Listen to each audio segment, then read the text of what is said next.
What is going on, everyone? My name is Andy. Welcome back to another FPL video. In this one, it's my watch list for Game Week 31. So I'm going to go through some of the players that I've got my eye on, starting off with Jack Grealish.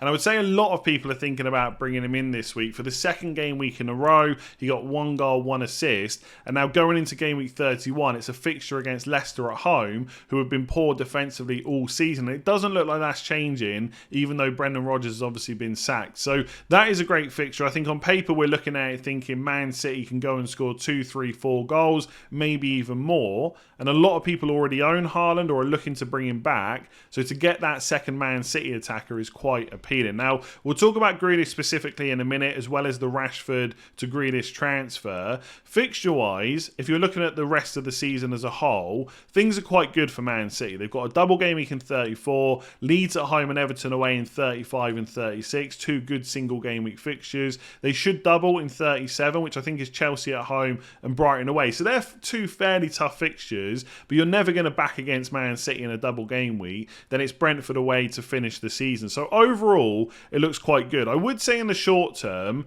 Leicester at home, blank game week, and Arsenal at home is not necessarily a 3 game week block that you'd be looking to target, but I think most of us can handle game week 32. One, if you're free hitting, then obviously it doesn't matter whatsoever. But even if you're not free hitting and you're looking to do Rashford to Grealish, well, no one was really talking about selling Rashford. And so presumably most people were going to bench him in 32, in which case you could just bench Grealish instead. So for a lot of us, that might not be an issue. And Arsenal at home is a tough fixture, right? They have defended well for most of this season. But as we saw yesterday, they can be gotten at from a team that is good in attack. So Liverpool put up over 4xG. Man City are definitely capable of something similar. I'm not saying they're going to get that many chances. And I do think because they are the 2 teams fighting for the title, it could be a bit cagier. But can Man City go and score 1 or 2 goals against Arsenal at home? Absolutely. And if they do, Grealish could be involved. And that one difficult-ish fixture might be worth it given what else you get outside of that. Like, there's lots of upside with Leicester at home, lots of upside with Man City in a double game week, then Leeds at home, etc. So I don't think the fixtures are too bad, but I will say, if you can't bench Grealish in 32 because you've already got lots of other players you want to bench and you're not free hitting, then you also look at Arsenal home. He might not be as essential as maybe it feels like he is right now. In terms of him in isolation compared to other Man City midfielders, he probably is the best option to look to bring in right now. You've got Kevin De Bruyne as well, who's played back-to-back 90 minutes, but he is quite a bit more expensive. Now, that doesn't necessarily matter. If you've got the rest of the team that you want, you can do your other chances as well, and you've got the cash to buy Kevin De Bruyne and you want him, that's not a problem. But it's not like he's guaranteed minutes more so than Grealish at the moment. Like, if you look at recent games, like I said, he's had that back-to-back 90 minutes, and perhaps he's now playing how Pep Guardiola wants him to, because at times this season, even De Bruyne hasn't been immune from criticism from Pep, right? So maybe now this is the turning point and he's going to go and play lots of games in a row. But from everything we've seen recently, that's not necessarily guaranteed. He only played 11 minutes against Palace, none against Bournemouth. He played the 3 games before that, Forest, Arsenal and Villa, but he was benched against Spurs. Compared to Jack Grealish, who hasn't been benched since, I think it's game week 20, against Man United away, where he only played 33 minutes. He started every single game since then. So minutes-wise, I don't even think De Bruyne has an advantage right now. So that's a good thing. He's also 5.1 million cheaper. And the only other option I'd probably be looking at is Mahrez, who's 7.3. But his minutes haven't been guaranteed either. And I think he's just got a bit more competition because Bernardo Silva can play on that right side as well. While with Foden out, Grealish doesn't have a huge amount of competition. It's not that there's no players that can play on that left side, but that is not usually their natural position. And even when Foden is back, and right now it's FPL saying the 15th of April, so he might be back this week. It's probably going to be a little bit later. He might go and play on the right instead of Mahrez. Jack Grealish seems to have that left wing spot pretty much nailed down. Now, obviously, this is Man City. Nobody can guarantee you he's going to start every single match for the rest of the season. But they have got, 1, 2, 3, 4, 5, 6, 7, 8, 9 games left to play, will he start 7 or maybe even 8 of them? Possibly outside chance of all 9. It does look pretty good right now. So if you want to go for him, I would do it. I think a lot of people that I've seen so far are considering getting rid of Rashford, who's obviously injured right now. We don't know how long he's going to be out for. That's going to be assessed again today by Man United. Or possibly James Maddison. People are a bit sick of him. I don't think either move is that bad. The only thing I would say about Rashford is if I told you right now he was fit for game week 34, even though the fixtures on paper might be slightly better for Man City, I think most people would prefer to have Rashford, right? So then you've got to decide how much is Grealish worth for the 3 game weeks before. Now, they both blank in game week 32, so that doesn't matter. So it's all about game week 31 and 33. Now, for my team, and I know a lot of people are set up very similar, you've got to bench a Brighton midfielder this week. Now, if I had the choice between Grealish against Leicester at home or a Brighton midfielder against Chelsea away, of course I'm picking Jack Grealish, but is it worth a transfer when he's going to blank in 32 and then has Arsenal in 33 anyway, where I'm possibly going to be in a similar position, having to bench an attacker that's got a pretty good game? Maybe it's not. That's the thing to think about. So this week, I mean, I'm in a slightly different, maybe slightly different position where I'm not sure about Chilwell or Luke Shaw either. So there's a few transfers I could make, but I could potentially bench Rashford and just play March instead. Like I say, he's not as good an option as Grealish this week, but it might be worth making a different transfer, which would be better for my team overall. So if you're on the fence about Grealish and you're not sure, because if you bring him in, it means you're definitely going to have to bench that Brighton midfielder again, you could just put that transfer off for later on. I guess the issue is there that Grealish will probably go up in price, so you need to make sure you're not priced out. So I think he's a great option for this week. Leicester at home is a brilliant fixture for any player. Fixtures going forward are pretty good. I wouldn't be worried too much about Arsenal at home in 33, but I don't think he's essential because a lot of people have got a good squad that they could rely on this week if Rashford isn't out for a long time. Just going quickly back to Rashford, if Ten Hag turns around and says, well, he's going to be out for 3 to 4 weeks. Well, it's already the 10th of April, so that's starting to take you to the end of April, which is when game week 34 is.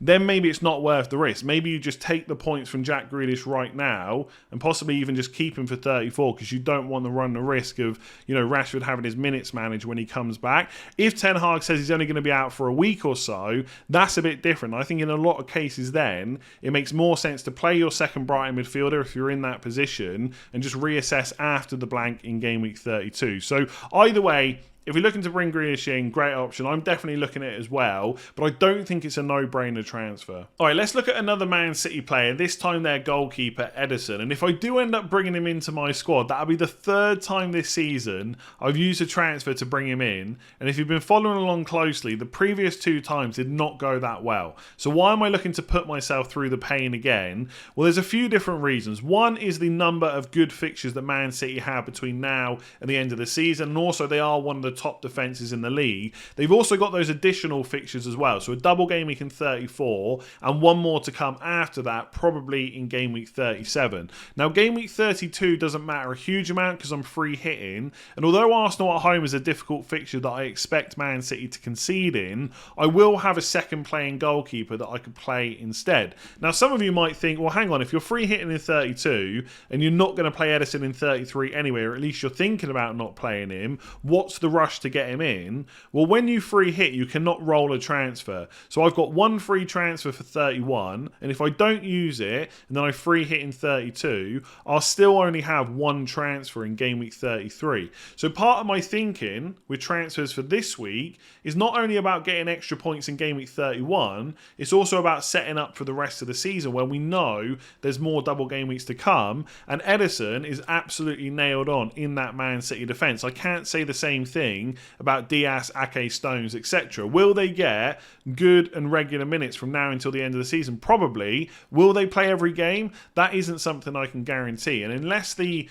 Premier League title is wrapped up with a couple of games to go for Man City, which looks very unlikely right now, Ederson is not going to get rotated. So you get to cover those extra fixtures with someone that you know is going to play every single game. Now, I'm not saying there's no issues with Ederson. You look at the numbers, for example, his save percentage is 61.3. That's the lowest it's been over the last 4 or 5 seasons for Man City. His post-shot XG is 21. So that is the amount of goals your average goalkeeper, I think this is right anyway, it's the average goalkeeper would concede from the amount of chances Man City have given up, whereas they've actually conceded 27. So he's not really preventing too much, and that might just be a short-term blip, and that might change going forward, but it doesn't look great right now. It feels like every time the opposition get their first shot on target, Man City concede. And I can tell you from owning Man City defenders a lot this season, that's hugely frustrating, but I would just look to back him with the fixtures that they've got coming up. Now, you could argue that a cheap goalkeeper is usually much better value for money. I'd fully agree, right? I sold Kepa for Ederson before, got massively punished. But the key difference here, bearing in mind, again, that free hit in 32, is I'm mostly looking from 34 onwards with the extra fixtures. And if we think about the teams that we're looking to target for those double game weeks, it's mostly Liverpool. Well, Alisson is a similar price to Ederson, and he only has one double game week left to come.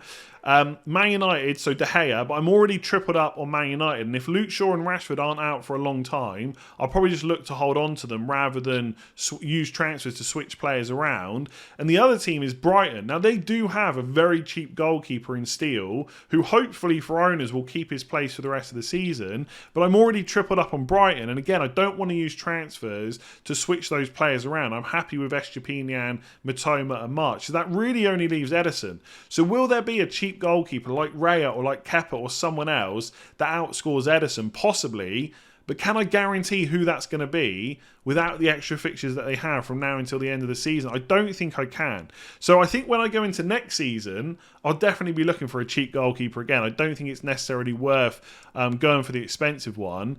But right now, with the extra fixtures, with the blanks, with the chips and when I'm playing them, I think Ederson just makes a lot of sense. The only thing that will put me off is if it's for a hit. So if I can get him this week, because I don't need to worry about Rashford or Shaw, and it's just one free transfer, then I can kind of get behind that. If I get to game week 34, and I've got to bring him in for a hit in a week where Raya is playing Nottingham Forest at home, I may learn my lesson from what happened before, and just either ignore him completely or just get him in later on. So again, it's one of those where I don't think it's a no-brainer.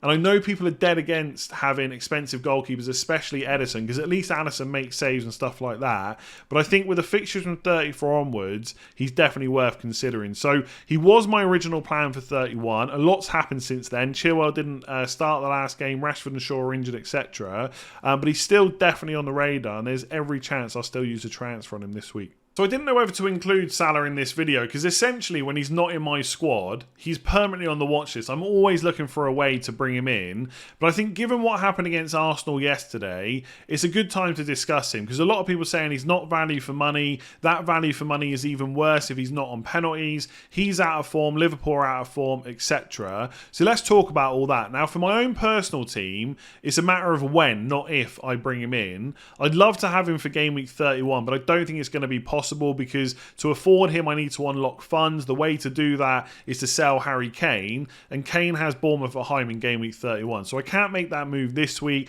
And in game week 32 I'm free hitting anyway, so he'll be one of the first names on the team sheet, maybe even captaincy for Forest at home. So for my team, I'll look to bring him in game week 33 or 34 by selling Harry Kane. If you're someone that's not on free hit 32, I feel like Salah should probably be one of the number one targets on your mind to be looking to bring in. Obviously, he is quite expensive, so you need the funds to do it. But Liverpool don't really have a bad game week for the rest of the season. They've got no other competitions to worry about whatsoever either. And their hardest game on paper is probably Spurs at home in game week 34. But that's part of a double game week, so you're not worried about that at all. Before that, it's Leeds away, Forest at home, West Ham away, double game week, Brentford at home, Leicester away.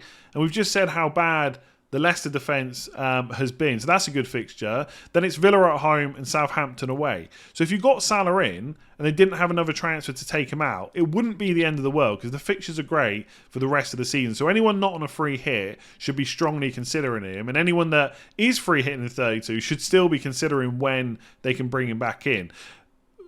Minutes-wise, I'm not really that worried. I know he got benched against Chelsea. It's not like he hasn't been benched ever before, this season or in previous ones. It just doesn't happen that often. So from now until the end of the season, there is every chance that he plays every single game, because there isn't really a player that where right wing is their natural position. Like Nunez could play there, Diaz could play there, Jota could play there, but that is Salah's position. So I don't expect him to get rotated that much. So then it comes down to value for money. Now, is Salah at 12.8 million value for money? Not really, not from what we've seen so far this season. There are other players who are getting a very similar 5.7 points per game for a lot cheaper price. So he's not really value for money. And when you think about captaincy, most weeks where Haaland has a fixture, he's going to be the captain ahead of Salah. So that even takes more value off of Salah, right? But that doesn't necessarily matter. Not every single player in your squad needs to be a good value player. And when most of us have got, right, if you look at my team, most of us have got 1 or 2 Brighton midfielders.